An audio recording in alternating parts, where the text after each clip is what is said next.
Welcome to Let Me Fix This. Enjoy the video. In this video, I will explain how to replace an oil pan gasket on a Ford F-150. First, gather all your necessary tools, including a socket set, wrenches, and a torque wrench. Safety is paramount, so securely lift your truck using a jack and place it on sturdy jack stands. Make sure you have a new, high-quality oil pan gasket and the correct amount of fresh engine oil on hand before you begin this repair. Next, position a suitable drain pan directly under your engine's oil pan and remove the drain plug. Let all the old engine oil drain out completely. This usually takes about 10 to 15 minutes. Once drained, carefully remove all the bolts securing the oil pan to the engine block.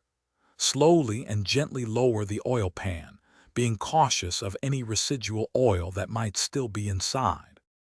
Now, it's crucial to meticulously clean both the engine block and the oil pan mating surfaces. Use a gasket scraper to remove every last bit of old gasket material and any sealant residue. A clean surface ensures a proper seal. If your new gasket requires it, apply a thin, consistent bead of RTV sealant to the oil pan. Then, carefully place the new oil pan gasket onto the pan, aligning it perfectly. Finally, carefully lift the oil pan back into position and reattach it to the engine block.